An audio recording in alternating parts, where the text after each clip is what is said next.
Welcome to this online revision session on AQA FP4. We'll be looking at the January 2010 question 7 on eigenvalues and eigenvectors. We can see in the first part of this question we're given a determinant, and if we look carefully here you can see we've got negative q running through here, where you probably used lambda for your eigenvalue, and you'd find the determinant of m minus lambda I equals 0 in order to find the eigenvalues and the eigenvectors.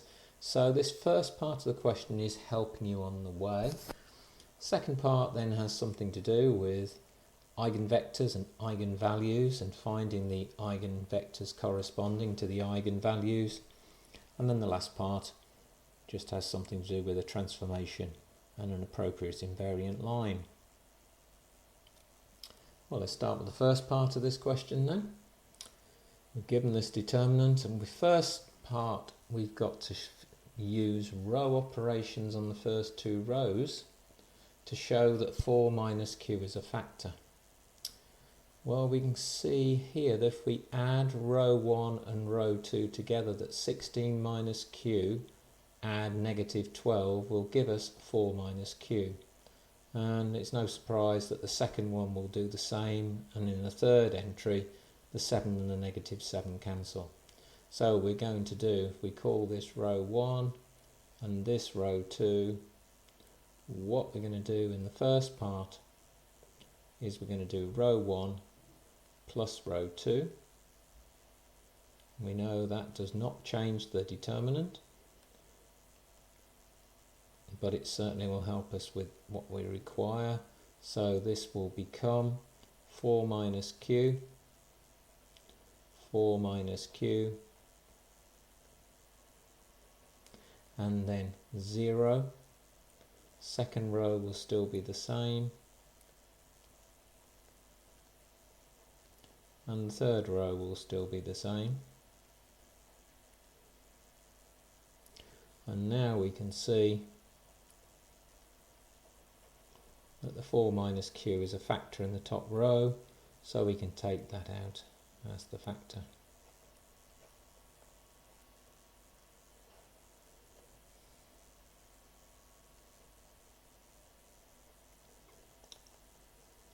We've got negative 12, negative 1 minus q, and we've got 6, 6, 7, 10 minus q. Okay, so that's the first part done. Now into the second part.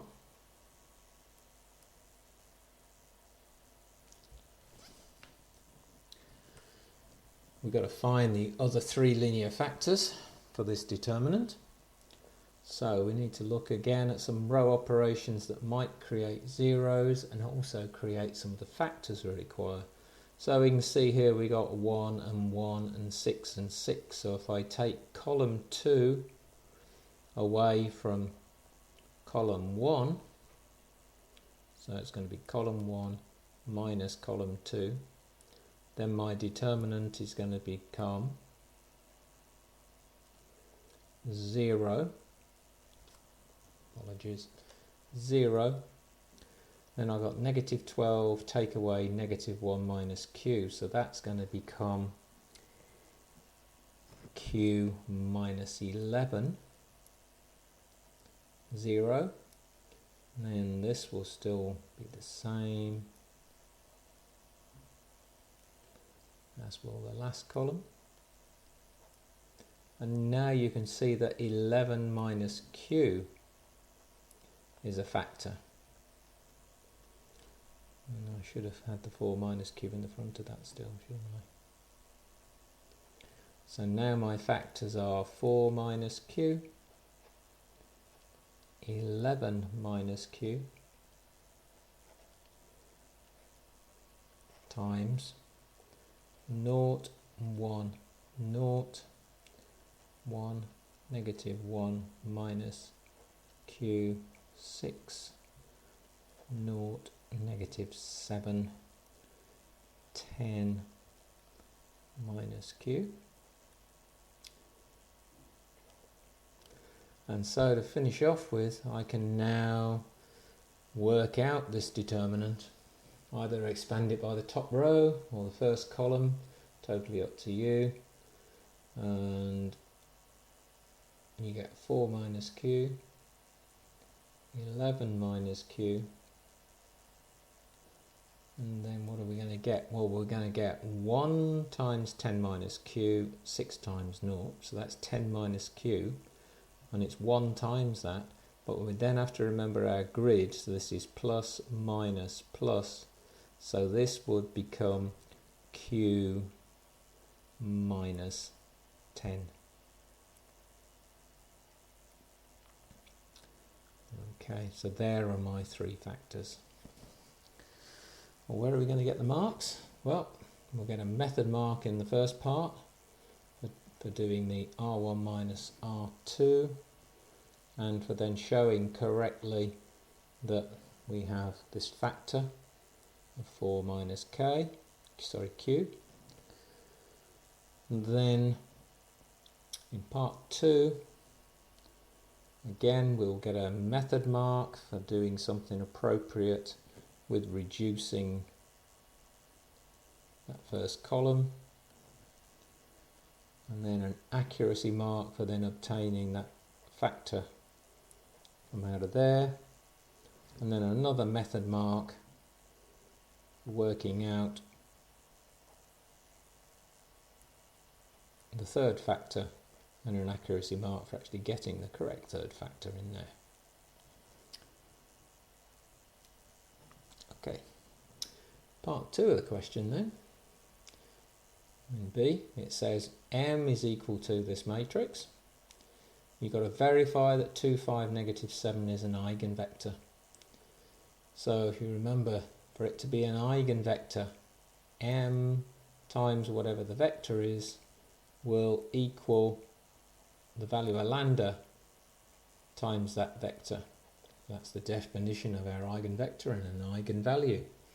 So this is what we've got to verify. So we know then that 16, negative 12, 6, 5, negative 1, 6, 7, 7, negative 10.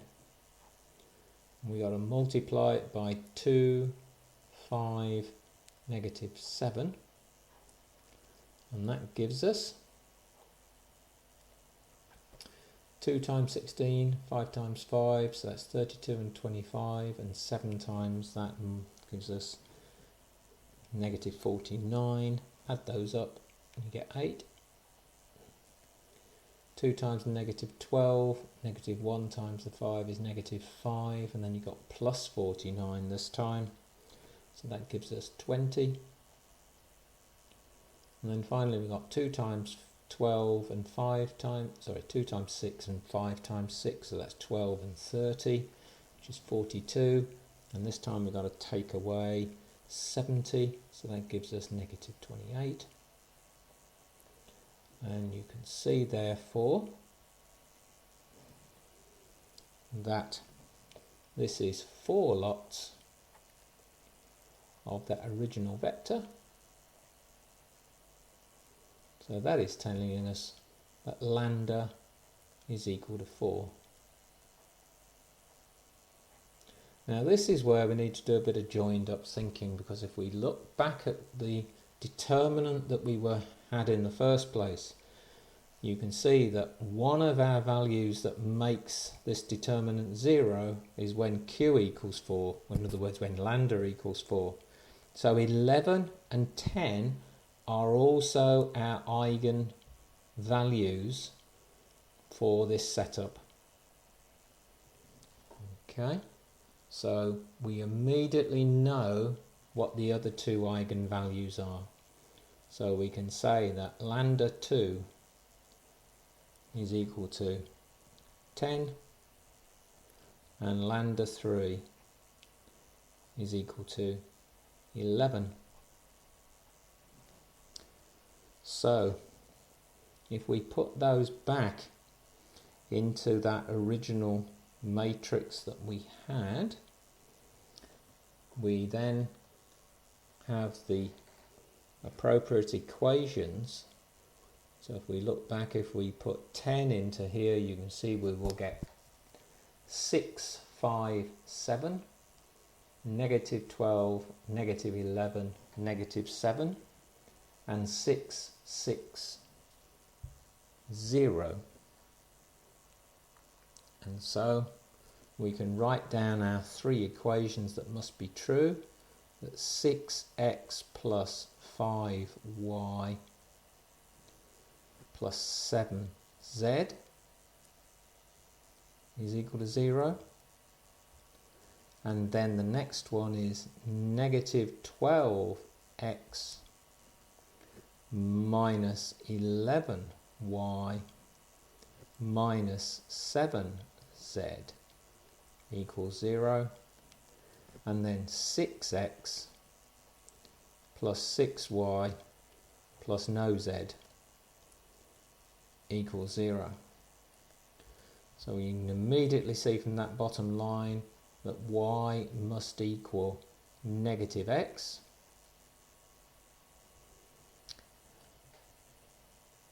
And if that's the case,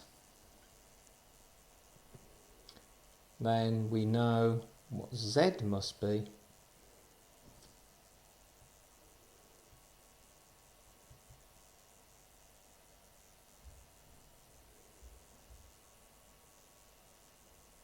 Yep, because what's z going to be? Hang on a moment. So substituting that into the first equation, y equals negative x in, then that will give us 6x minus 5x, so that gives us x plus 7z equals 0. Sorry, 7z equals 0.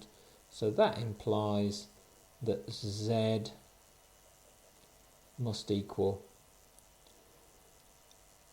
negative x over 7.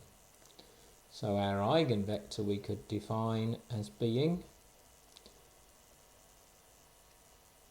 since we want z is equal to minus x over 7, if we made z1, then x would have to be negative 7, and so y would be 7 to give us our eigenvector. Similarly for y, lambda 3 equals 11. Again, we can go back and put 11 in here and we get 5, 5, 7, negative 12, negative 12, negative 7, 6, 6, 21 I think it is. No, negative 1. And so our three equations we will generate this time will be 5x plus 5y plus 7z equals 0. And then the next one would be negative 12x negative 12y minus 7z equals 0. And then 6x plus 6y minus z equals 0. So once again, if we add those first two equations together, that will tell us that minus 7x plus minus 7y equals 0. So in other words, y must be equal to negative x. And so if y equals negative x, that means these two things here would cancel out. So that tells you that z in this case must be 0. And so our third eigenvector would be anything of the form where the y value and the x value, one is the negative of the other. So you could have 1 minus 1, and z must be 0. Okay, so where do you get all these marks? Well, in part 1, you get a method mark in here for working this out. And then for this statement of obtaining the 8, this part here, you get 1 mark. And then for stating what the value of lambda is, you get 1 mark. Then in part 2, noting the fact that you've got lambda as 10 and lambda as 11, you'd get 1 mark for recognising the eigenvalues. And then you get 1 mark for stating these 3 equations. And then a method mark for managing to reduce these down to relationships with x, y and z. And then an accuracy mark for your eigenvector. And then similarly in the second part here, you'll get 1 mark for stating this set of equations, and again a method mark for reducing them down, and then an accuracy mark for obtaining the third eigenvector.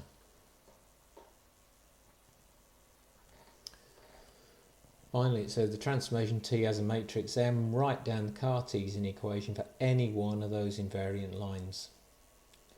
So we've got the vector form of each of these lines as direction vectors.